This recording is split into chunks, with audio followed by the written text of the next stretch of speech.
Hello and welcome to another episode of Adventures in .NET. I'm Sean Claybo, your host, and with me today we've got a full panel. We've got Christian Wenz. Hello. Hey, Christian. Adam Fermonic. Hey. Hey everyone. And the person at the bottom there, that's Mark. Hey guys. Hey, Mark. So nobody traveling for the holidays? We're recording this just before Christmas weekend. And we're all here. What are we? Are we not sociable people? I'm leaving tomorrow morning. Same here. And mind that at least in my neck of the woods, Christmas is celebrated on the 24th. So the 25th is for relaxing after the 24th. The 24th is where it's all happening. Cool. I was trying to schedule a meeting with one of my, devs on Monday, and he's like, that's kind of right in the middle of Christmas. And I'm like, what? And I checked the calendar. I'm like, oh, fine. You can have that day off. But I'll be working. Right? But my family gets so mad at me. They you're the worst dad ever. I get a lot of that. Yes, so also for those who are listening to that later on Spotify or any of the other platforms, we're recording today on December the 22nd. And if you only hear the audio, I'm wearing my ugly Christmas sweater for the occasion. And the others are wearing their Christmas haircut for the occasion. So if you're only listening to the audio, I have my best Christmas haircut ever on right now. This reminds me of this scene from The Office when Dwight was recording a meeting. That's exactly the same vibe. All right, I think we have someone else in the room. Before we wait, Mark. Since you just figured out Monday was Christmas, Mark, did you now need to go out and buy some presents? I do not buy into the fiction of Christmas, Sean. You're not going to get me with your marketing messages or your, get your ugly sweater on. I'm fighting everybody on this. Oh, bah humbug. That's right. All right, let's bring on that other person Christian was talking about. Let's welcome our guest today. Hey, Brian Chavez. Hi, thank you for the invite. I'm Brian Chavez. Yeah, the author of Bogus. Oh, sorry. Yeah, go ahead. I mean, we like to start things off, very lightweight and give an introduction to yourself, kind of how you got into development, how you got into .NET, things like that. So why don't you start us off there before we get into Bogus? Okay, yeah, no problem. So I'm a senior software developer at a company. I work full time, and I guess kind of how I got started was I knew pretty early back in high school what I wanted to do. I wanted to do something with computers, and I could always kind of teach myself a little bit of software. It kind of came natural, but the hardware stuff was a lot more difficult. I couldn't for the life of me teach myself how voltage worked and things like that. So in college I studied computer engineering and got a degree in computer engineering, digital hardware. So it's like designing PCBs and things like that, and then over that I kind of really got a better understanding of how computers worked at a kind of an electronic level. And then that kind of progressed into starting a small business right after college, and that's BitArmory Incorporated. And I just built small time business software, and then eventually took a full-time job. And that's kind of during my kind of like early startup days with my small business. I was really heavy into open source, and that's kind of where a lot of this stuff came from, Bogus and things like that. And so that's where I'm at now. It's kind of in a nutshell how it went. And what so how did you get into the .NET world? Oh, in the .NET world, yeah. So back in high school, I tried to create this program called Direct Games because I really love this game called Warzone 2100. It's open source now, and there was back in the early days when it was released. It was owned by a company called Pumpkin Studios, and so they released this game called Warzone. It was kind of like kind of the early genres of StarCraft and things like that. And and it was a really cool game. I loved it, but there was people cheating in it, and people would use these cheat engines that would basically hook a DLL in the program space, in the game space, and poke memory for your health values and things like that to reset the game value. And it was a peer-to-peer, so there was no kind of server overseeing the gameplay or anything like that. So there was a lot of cheating in there, and I really wanted to try to see if I could solve this problem in high school. And so I kind of got hooked into kind of Visual Basic. And so I built a small little server, game server, kind of anti-cheat server.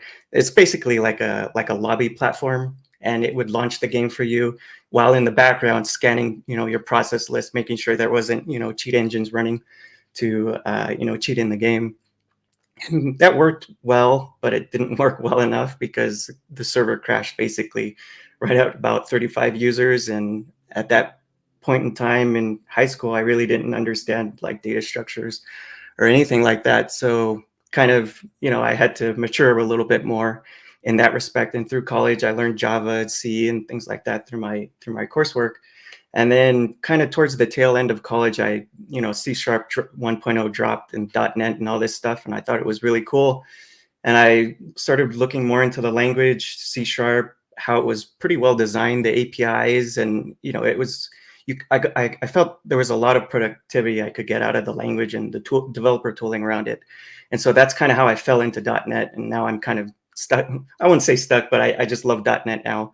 My full-time job now, when I first got hired full-time, it was doing .NET, but I recently transitioned to a security team doing JavaScript work. So, but I'm still in .NET because of my open source work. So that's kind of how I fell into .NET. I love .NET and C# and always will, I think.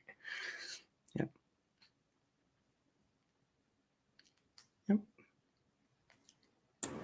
Nice. That was one of the best answers to the "how'd you get here" question we've heard. I remember cheating in those games, and I was so sad when Windows 7 introduced a thing that was called ASLR, I think, that stopped all those Magic Trainer creators from working. Some good old days. Yeah. Yeah. Being able to, crush your opponents with, just a click. Those were the days. I was just playing single-player games back then, so I was just adding some gold and other resources to build more houses. But yeah, that was really cool. But also, it actually poked me in similar direction. I wanted to understand why Magic Trainer creators stopped working in Windows Vista. So I started learning various internals of Windows, and then I understood, and I was so sad. Yeah. I've been known to write a few mining bots, but I used AutoHotkey. It was just an online-based game, and just would run some clients overnight to do some mining, so I get lots of money and things like that. So I'd wake up and I'd be rich. And you guys are not going to trick me into revealing my crimes on this show. Nice try, both of you. Right, Christian? We're not going to tell them what we're doing on the side. We better don't. We better don't. We better don't, for sure. So our main topic today is your open source project called Bogus. And so how did that get started? And first off, what does it do? And then how did you get started with that project?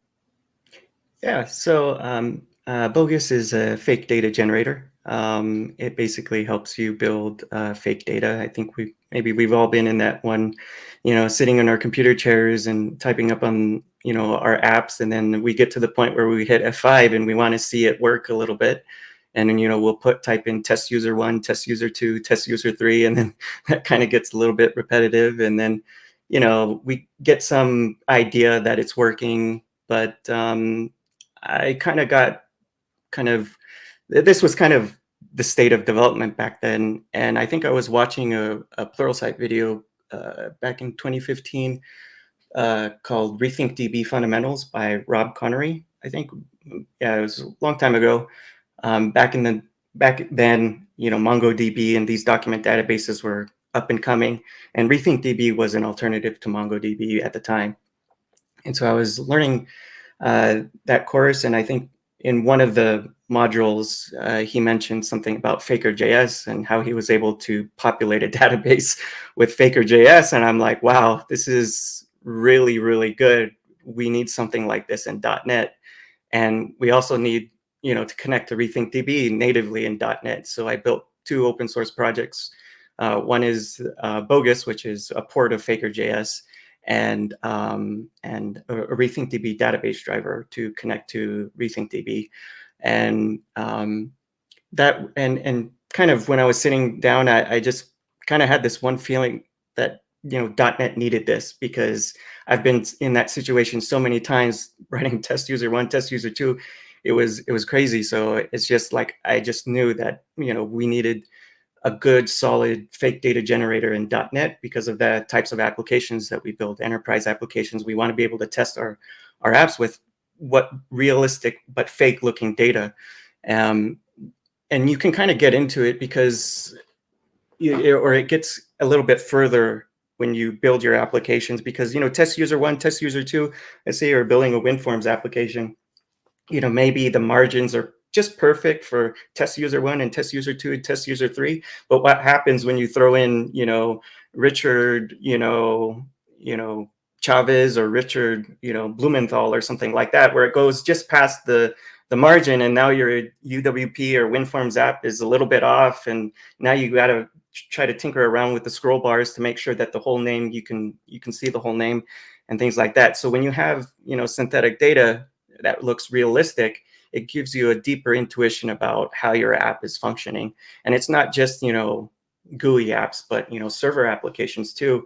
Let's say you're building some SaaS application, and you have your database collation set on some kind of different setting, or you're using varchar instead of nvarchar. Bogus would generate characters with certain dialectics, I believe they're called, and so it'll throw that data at your database, and then when you read it back, those fancy characters with like accent or groove or something like this, it would come back different because the encoding might be different. Or just even saving a file, maybe the default is ASCII and when it should be UTF-8 kind of thing. And so you get a lot of those types of feedback when using synthetic data, because it's a little bit more realistic. So that's kind of how it kind of fell together. And there were a lot of fake data generators out there before Bogus, and they were good, but there was, for me, I'm a really big fan of Microsoft's API design. There's actually a book that I have. It's called Framework Design Guidelines, Conventions, Idioms, and Patterns for Reusable .NET Libraries. This book right here is, I think, one of the best books in .NET software development, because it taught me a lot about how to build reusable libraries. And so I lifted a lot of the semantic notions, the API design kind of culture in Microsoft's .NET BCL and kind of brought that forward into Bogus. And so that's where a lot of the other libraries maybe didn't match up. So that was one aspect. Another aspect was deterministic, repeatable sequences. That was something critically, I think, important, because let's say you did want to populate a database with 1 million rows, 10 million rows, 50 million rows to test your system. You want repeatability. You want determinism built into the framework that you're using. And a lot of the other fake data generators at the time didn't have that. And that's something I wanted to bring forward into this library called Bogus. And back in 2015, I guess, I was just sitting around and wanted to port it over, and I needed to think of a name. And so I was in the NuGet package manager console trying to think of a name, and something funny popped up, Bogus, and I installed -package Bogus. I'm like, okay, you're installing Bogus stuff into your application. There you go. So that's kind of how it fell together. Yeah. So this is quite a lot, I must say, and I never used Bogus, but I was using AutoFixture, and it was very similar in like, at least how I can imagine. If you were to like compare those two libraries, what would you say? Is there any like advantage in using one of the other? I would say, use both. I'm not one in particular. Use the best tool for the job. I think auto fixture. I haven't used it too much, but I do know that it generates, like, if you ask it for a string, it would give you like just a regular random string, and I think it's like sometimes even a GUID as a string. And so that's okay. I think it's perfectly has its uses in unit testing. Where you really don't care about the value, you just want to make sure a string is a string. You write it or serialize it and you get it back, type of thing.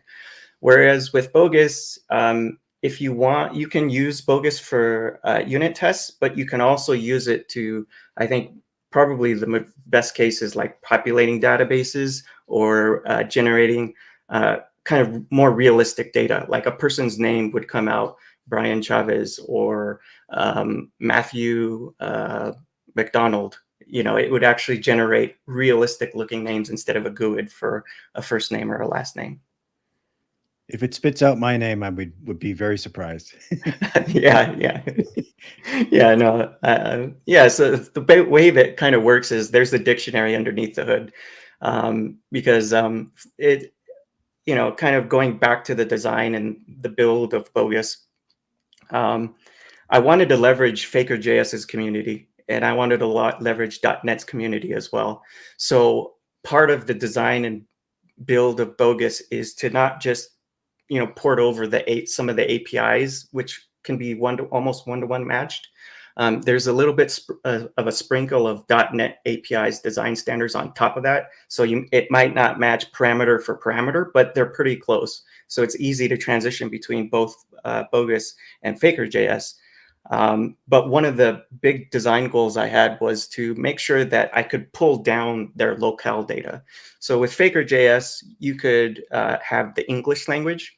You could also have the Arabic language. You could also have the Australian locale. You can have, there's like, I think over 50 locales that you can pick from to generate fake data. So if you were to pick, for example, the Swedish locale, it would generate Swedish type of names instead of, Brian Chavez or something very like English. So in that, how Faker.js stores that information is basically a JSON object or a JSON object in Faker.js. And so porting that locale data into Bogus is something I wanted to keep as part of the design, so that when contributions are made to Faker.js, I wanted to be able to fast forward those contributions also in Bogus, so that the Bogus community could also benefit from the Faker.js contributions as well. Yeah. So how do you keep them in sync? Do you keep them in sync? Do you do it manually, or like what do you do? Yeah, so it's a tough process. I would say, like, back in the earlier days, like I would, pick a weekend or something like that, and then I would just basically go through the commits up to whatever their release version was, and then pull down the data. Now, that was a tedious process, and that was about where Faker.js was about version 5. And there was a bit of a little rift in the community. We could talk more about that, but Faker.js, there was a kind of like a community takeover to this now kind of newer version of Faker.js. And they were able to carry it from version 5 to version 6, version 7, and I think they're getting close to or at version 8. And so during those major version updates in Faker.js, it also, they changed the data format. So it's written in TypeScript now instead of pure JavaScript. So I've had to do quite a bit of kind of automation around that to basically pull out the schema. And basically, I have a test that I just wrote just a couple of days ago that will scan through that JSON schema. And then if there's any changes, I use verify, Simon Kropp's verify library to check that JSON schema. If the geometry of that data changes, I'll be able to know, okay, I can go back and update Bogus's .NET code to handle that geometry change in the JSON. That's pretty neat, I must say. My first guess was now with LLMs and all the machine learning stuff, like some companies, I think one of the popular video streaming service was banned from using ChatGPT because they were using it to generate training data for their own LLM. So I imagine you could just take Faker.js and ask it, hey, generate 1 million of strings for me, and then, do this thing on those and capture data. Yeah, definitely. I've heard use cases like that where people would, create, using synthetic data, train AI models with a fake data set and get close to pretty good results, I would say, probably. Yeah. Did you ever get any complaints that one of the fake names generated was, I don't know, offensive or weird? I'm just thinking about in The Simpsons that the Bart phone call pranks. Like, I think what is one I could mention here in this show? Maybe for Oliver Klotzov. Um, that's a common name that shows up, and I mispronounced this intentionally. So anything like that happened, or is this just random stuff? Occasionally. Yeah, no, I see what you're saying. Yeah, occasionally. It doesn't happen very often. But and for when it does happen, I just say, tell the upstream maintainers Faker.js to make any changes, because eventually I'll pull them down. Okay. And Bogus does have an extend, basically a data extension. So part of that initial design of being able to copy Faker.js's locale data into Bogus and get it updated is the ability to also merge our custom data if we want to mutate that data as it comes in. There's a process of merging their JSON with our custom JSON. So sometimes there'll be locales or people in the Bogus community in .NET that would want to update their own locale with maybe VIN numbers or something like that. And potentially, it's only useful in maybe Great Britain or something like that. So we have an extension ability to basically patch the JSON that's coming in downstream from Faker.js. And then basically you have almost like a superset of synthetic data with Faker.js and Bogus's and .NET's data. So there is a process for fixing things like that if we need to. So how much time do you spend on maintaining your library, keeping it up to date, updating dependencies? How much time a month does it take you? When I got my full-time job, that changed quite a bit. Back when I was working on my small business, it wasn't too bad. I got to this point where there were very little bugs known at the time, and when that bug did come in, I would fix it and tag the repo, and that was it. And so I had a very fast release cadence, and I think in some ways that also helped with the community because they were able to gain a little bit of trust. Like, oh, this maintainer, he's got it down to where if a bug comes in, he fixes it, he tags the repo, and a release is out the door. Within 24 hours kind of thing. And then when I took a full-time job, I did have to step away from my open source work. But I still work on it as much as I can and without burning out, after work and on weekends. And I would say, I've pulled back quite a bit, but I still keep it up. Like right now, I've been on PTO since the 7th of this month. And so I've been, casually working on it. And so that's what I try to do is, I try to keep it fun for me. And, I try not to burn out. If I ever get into that kind of state, I'll pull back and, come back later on it. That's a wise approach, I guess. You mentioned, because I'm curious now, you mentioned some issues or discussions within the Faker.js project. So I just checked. So that version 8 you mentioned that came out in May 2023, but they're now at 8.3 something. So there is still some progress being made. So what went on there, and how did it affect your project, apart from the changed schema, of course, which is weird that this happens. Yeah, no, definitely. Yeah, so yeah, no, it's an excellent question. So originally, I think one of the original creators of Faker.js, I think his name was Marak. I'm not sure how to pronounce his name, but there's a statement on faker.dev or fakerjs.dev where they kind of go into more detail about this. But basically, something happened, I think, with Marak's repository where he intentionally, I think he was the author and maintainer of Colors JS and Faker JS, and he intentionally sabotaged his repository with basically he deleted his code and put in like a message in the output console, and so it was kind of like an upstream supply chain attack type of thing where he kind of intentionally destroyed his repository. And so, Bogus users, obviously I have to manually update that. And so when I saw that, I'm like, something's going on over there. And so I'm going to stay out of it.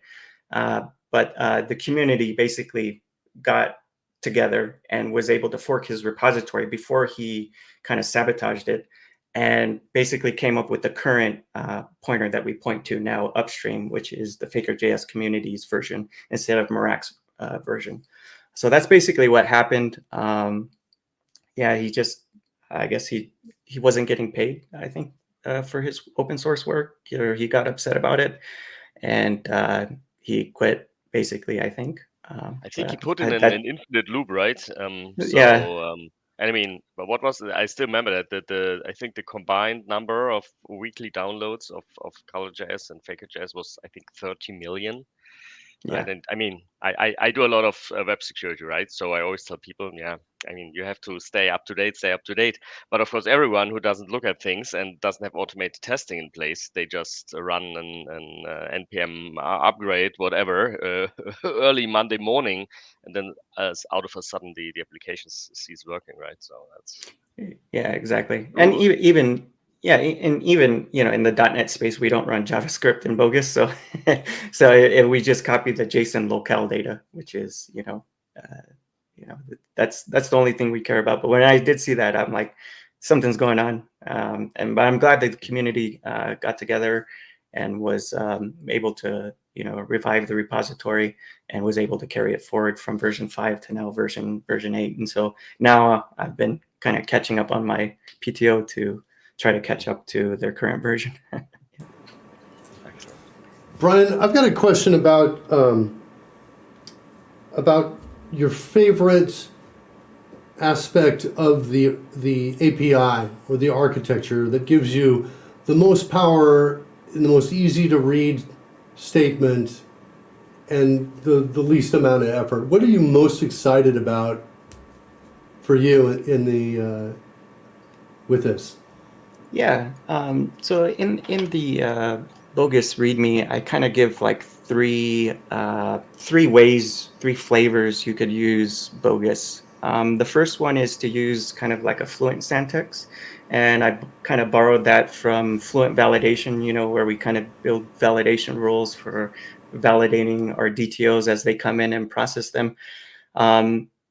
So there's a very similar feel to, you have some kind of domain models, you have some kind of C# object, and you can build rules from those properties. Just like if you were building, validation rules for your domain object, you'd build data population rules for your object for, later persistence in a database. So there's that top level Faker Fluent. I call it Faker T, which is, the angle brackets T for the generic object. So there's that Faker T level. Then there's kind of the Faker facade level where you just say new Faker and you store that in a variable and you have basically access to all the data sets that are available. And that's kind of like very similar usage and pattern to Faker.js, because that's what you do in Faker.js as well, is you just call the main Faker function and you basically get this thing with a whole bunch of properties on it that are the data sets. And it's the same exact thing in Bogus where you say new Faker without the T generic, and that'll give you access to all the methods that you can call to generate fake data. You can generate pictures, avatars, links to people's avatars. So instead of having like a silhouette picture in your UI app, you could actually generate a UI face for that person. And then kind of like the lowest level that you can get into with Bogus is using a data set directly. And I would say, to answer your question, kind of the most comfortable way is use all of them. The high level goal is to not get your data generation code mangled and sometimes faker T, because you could really push it to where, let's say you have one object and then another nested object that it references, and then another nested object that it references, and faker T rules and fluent syntax doesn't really kind of fit in that puzzle. And people, I've seen people create some pretty crazy, faker T objects where they've got fluent rules that are nested, that go into another nest, that go into another nest, and it's it could be really hard to debug. And so I guess the point is the faker, the regular faker, the new faker object, that level, that mid-level tier, I would say when you just say new faker object without the T and there's no fluent syntax and you just have a factory function and you just use that faker object, I think is usually scales pretty well to very large complex graphs. And so I just use the faker T sparingly. I mean, it's there, but I think, we all have this kind of natural sense of when things get complicated, and that's when you can switch gears from faker T to just using just the regular faker object. So that's kind of how I think about it. Did that answer your question? Okay. Yeah.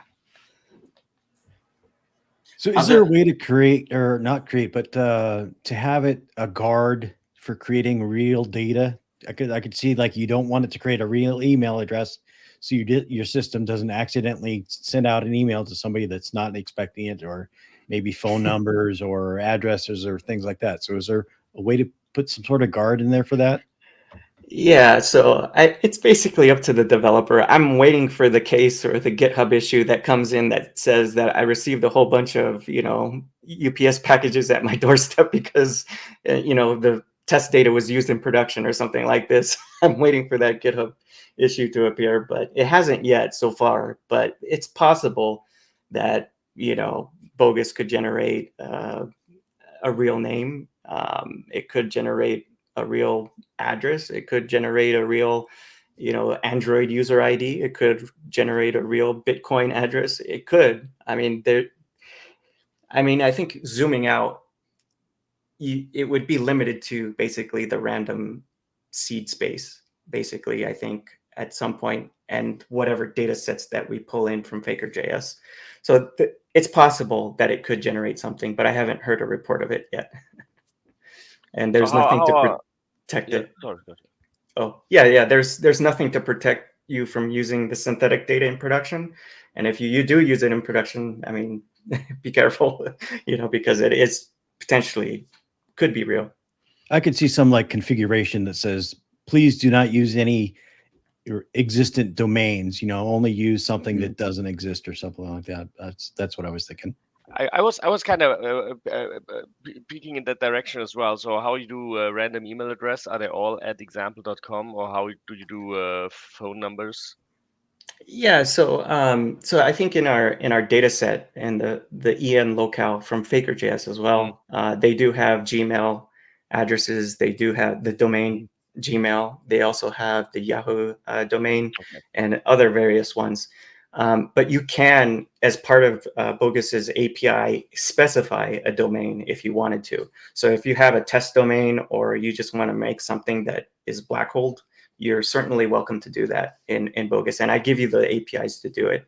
So it's not just you're just using Faker.js, but like I mentioned before, there's a little bit of sprinkling of .NET on top of those APIs so that you can kind of mutate the data a little bit more to your needs. Yeah, that absolutely makes sense. And I mean, with email addresses, I mean, with example.com and example.org, etc. I mean, we do have, a dedicated test bed, basically. But yeah, it absolutely makes sense to kind of replace it, for instance, with the customer's domain or something, or the domain of the company that does the web application. And I think phone numbers are harder. I mean, the US has the 555 city code. Is it a city code? I don't even know, but yeah, 555. But not most countries just don't have that, designated made for Hollywood fake phone number scheme. So would be hard to pull off, right? Unless. No, Yeah. I mean, even if the phone number is too long, I mean, still it could be valid, and the remaining digits would be ignored, and so. Yeah, and like I said, even with phone numbers, you do have the ability to specify a format. So if you wanted to prefix it with 555, you're certainly welcome to do that. But by default, Bogus will try to get the most realistic kind of looking telephone address as possible for its users. Yeah. So you also have a commercial offering for Bogus. Tell us what are we getting? Oh yeah. So oh yeah. So I do make money from my open source, and part of it was I was kind of trying to think back in the early days of maybe if I could get support from the community, and I decided to create data extensions that augment the current Faker.js data set. So you could potentially have, let's say, Hollywood. Let's say you're building a a movie app or something like that, and you wanted a list of all the movies. There would be a paid extension that would plug into Bogus to augment the data set with movies, actors, and things like that. Or let's say you were building a healthcare application, and in these types of industries, it's very heavily regulated here with patient data in the United States. So um, there's an extension called Bogus Healthcare that will extend and augment data to generate ICD-9 diagnostic codes. It'll generate, different types of vitamins, blood types, diseases, and things like that. So you could potentially use Bogus to generate patient data for healthcare applications instead of using, heavily regulated data as test data or something like this. Because, we all know that something happens somewhere where, you're able to get data just to test your app or debug something. Well, you could potentially use Bogus to kind of fill that gap instead of putting patient data or healthcare data at risk. You could use Bogus to kind of deal with that. And so there are paid extensions, and I've sold licenses to small developers to all the way up to governments. So it's pretty well used, and so that's one aspect is the paid extensions. The other aspect, the data extensions. There's another extension that I built that's also paid, which is the analyzer. And so basically what it does is when you're using the Faker T object and you're using that fluent syntax for building like a rule for your property and then what to generate, maybe the first name, and then a rule for the last name property, and then how to generate that. Well, what happens if you add middle name to your object model? Well, now your middle name doesn't have a rule defined for that middleware property string in your domain class. And so what this analyzer does is it'll go and read all your Faker T objects and examine if there are any rules that are potentially missing from your domain object, and potentially cause a compiler error and say, hey, you forgot to add a rule for example, the middle name that you just added. You should probably, fill that in with some fake data as well. So, yeah. So is this then an analyzer that works in Visual Studio or also in Visual Studio Code or Rider? How is that implemented? In the link to, I think I have a link to a wiki, I think on my GitHub repo, and I list out all the IDEs that it works in. And it's a regular C# analyzer, just like all the other analyzers in .NET. There's nothing too special about it, although you do need a license, and my paid extensions are closed source. So you do need a license to use it. But it does, as far as I know, work on all the IDEs, Visual Studio Code, and JetBrains Writer. Yeah, all the major ones, I think. And how much are we talking for this extensions? Yeah, it's right now it's $10 for 1 year, so it's renewable. And if you don't like it, or you stop using it, send me an email. I'll cancel it. That's it. Very affordable. Very affordable. Yeah. Yeah. So I think one thing that really impresses me is all the different categories of data that it can generate. We're talking about strings and addresses and phones like that, but there's so many different things that you can tell it to do, business type stuff, finance type stuff, internet stuff, image, whatever. So there's just a humongous list of this stuff. That's great. So how, if you can answer that, because I know it's a for-pay extension, but how do you source the fake data or the basis for the fake data for those extensions? So is it a mix of public data or data you assemble together? Do you watch all seasons of House MD to get a list of, well, there's only lupus Yeah, actually, but yeah, a list of all the diseases. Can you yeah, give us yeah. some? No, Yeah. yeah, I've had to ask for permission, and for various sources. Some things you have to ask for, and then some things that are public, open data. The federal government has quite a few data sets available for things. They have orange books, blue books, brown books, and things like that. And so, that's where I would look forward to see, if I was building an app in an industry, what kind of data would I try to need. And so I would go and look at these open data sets and see if there's anything I could extract from them, that I could repackage that's usable. But so the locale for those extensions is ENUS essentially, right? Because I Yeah. mean, it's probably a question of the size of the market always, right? Yeah. Also, too, I only understand English, so it's hard to create data for other locales Yeah, that I'm not native in. So yeah. absolutely. One of the problems that we had when we were working on Code Rush a few years ago is we would have customers who would report an issue that we couldn't reproduce. And we couldn't get their source code for a lot of reasons because Code Rush works on other people's source code. And one of the ideas I had was, well, we could get a description of their source code. In other words, how many classes, how big the files were, how many methods, right? In other words, get data get a rough picture of what the data looks like, then basically create fake data on our side to fill the whole thing in an effort to try to reproduce. And when I think about that and I think about Bogus, I imagine that, it might be useful in some scenarios, maybe, right? Where a customer has got a particular hard to reproduce problem, like for example, maybe performance issues, something like that, to be able to build into the app an ability to describe the data, send it back, right? A small description of it, and then you feed that into. You've got a utility on the other side that feeds it into Bogus and creates something that looks just like what the customer had, or something close to it. I don't know. I'm not sure if that's useful or not. I'm not a database developer at all, but it's something that's kind of interesting when I think about this kind of hard to reproduce problem that's out there.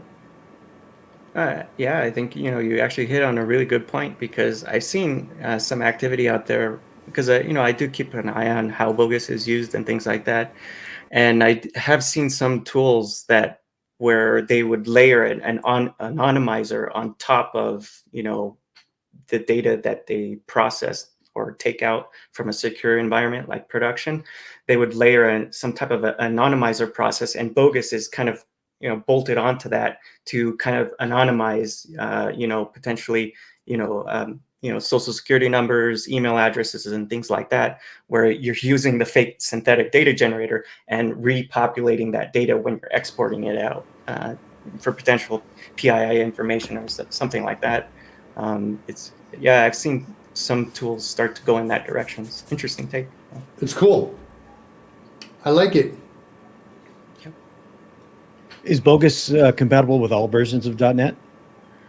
Yeah, so we go back, I think the lowest TFM that we support is .NET Full Framework 4.0, I believe. That's what I still compile down to, all the way up to .NET 8, I believe.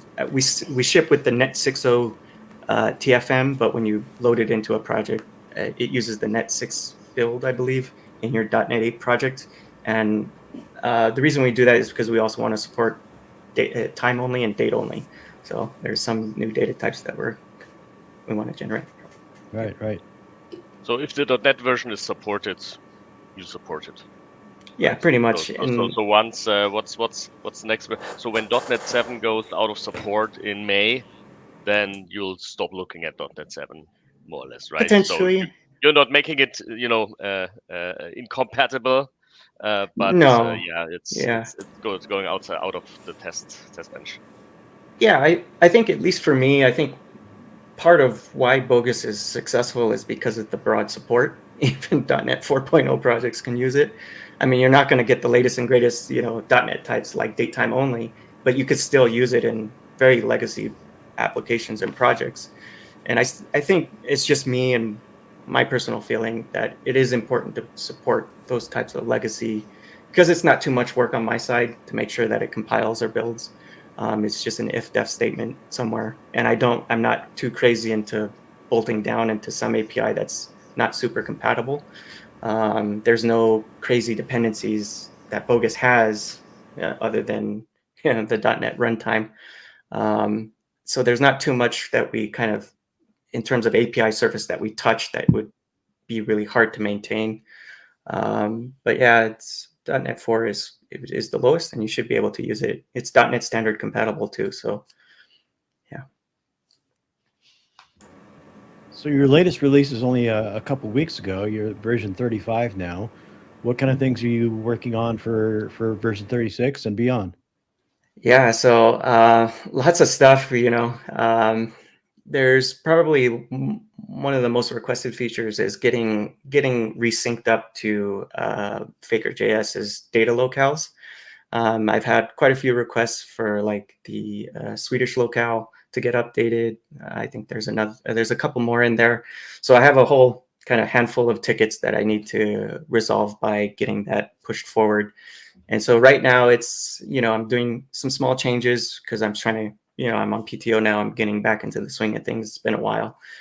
So slowly getting that merged in. Another one is date time transition, DST transitions. You can potentially generate, there's one bug currently that would allow you to generate a date and a time that technically isn't valid for your time zone because of the algorithm that we're using.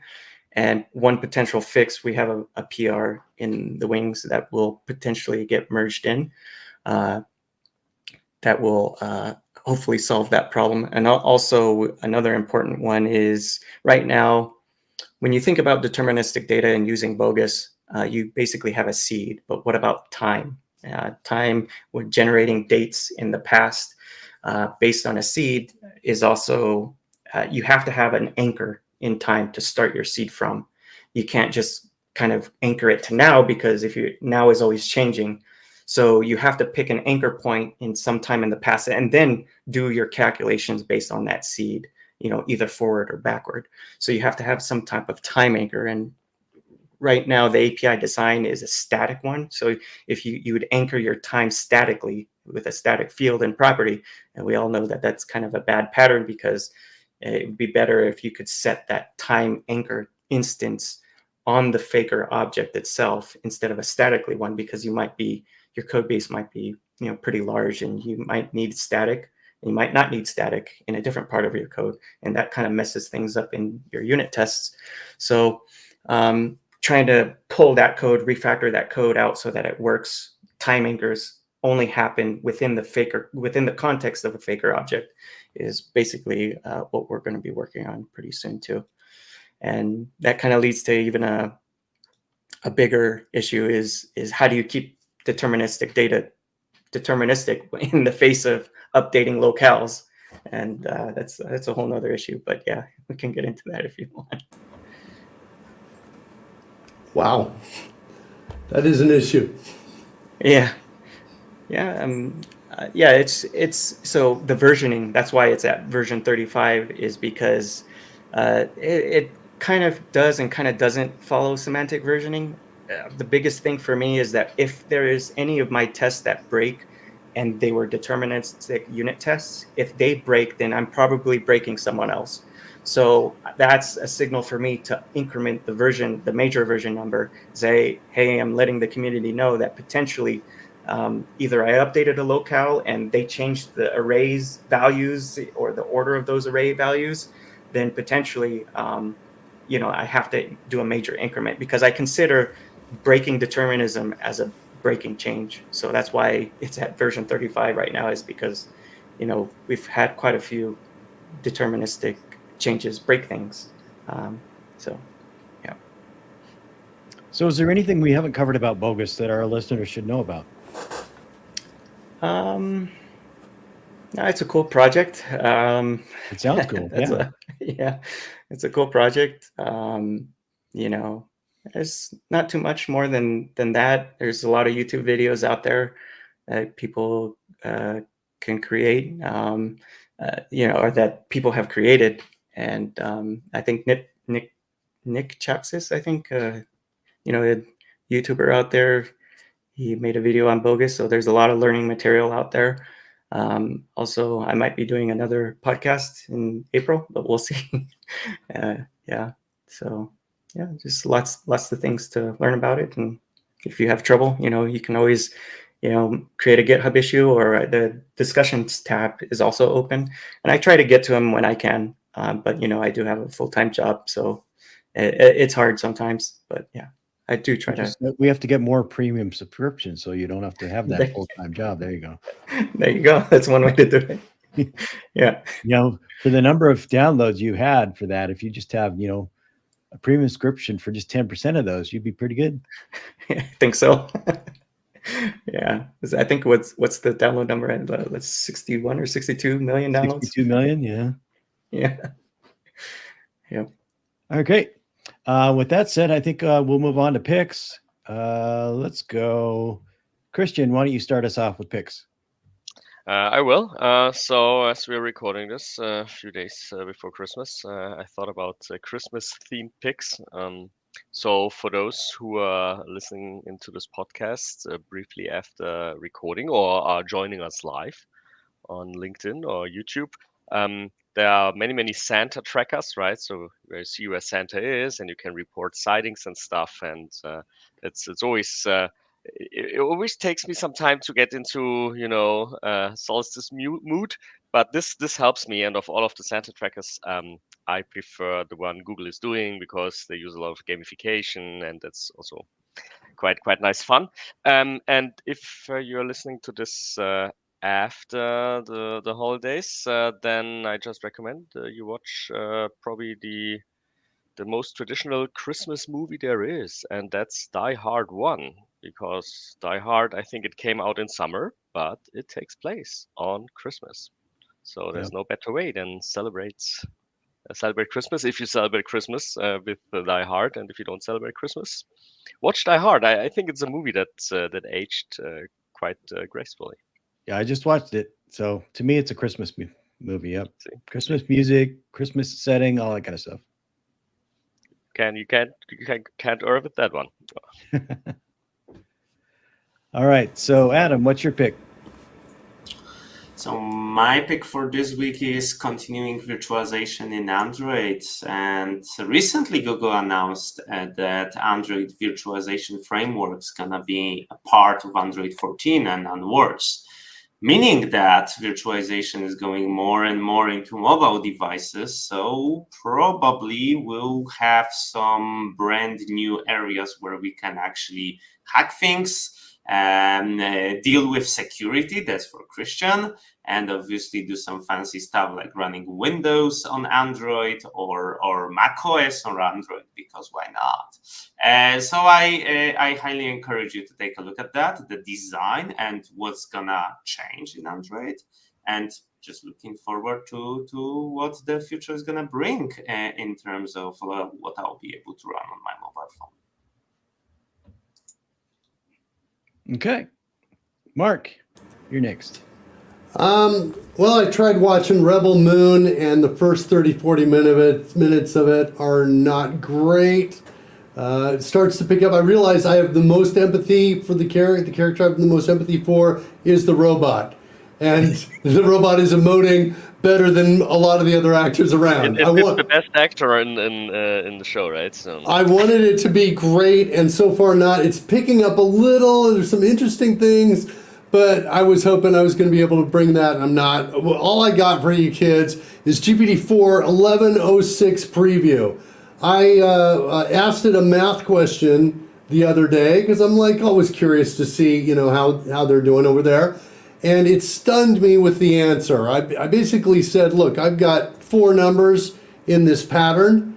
They're like 4, 11, is that right? 4, 11, no, sorry, 3, 10, 21, and 40 are the sequence. What's going on? How do I predict it? Was essentially the question. And it comes back saying, hey, you know what? You've got some polynomial options to pursue this. If you look at a polynomial of order 3, because you've got 4 items in here, you can solve it. And basically comes back with a solution that's impressive. Now, where did I get these 4 numbers from? The 4 numbers come from a test that my son is doing in math, and he's like, I think this 4th number is wrong in the pattern. I can't get it to fit. And he presents that to me. I run it through. I say, look at this. Take this whole. Look at the answer. We've got the polynomial coefficients all the way here, and it works. They're weird coefficients. One of them's 25 over 3, for example. However, we switch it to the number he suggested, and the whole thing just collapses and simplifies into something like 2n squared plus 2, or something like that. And the experience with it, I was very impressed. I keep hearing people say there's no reasoning power inside of here. There's no ability to do math yet.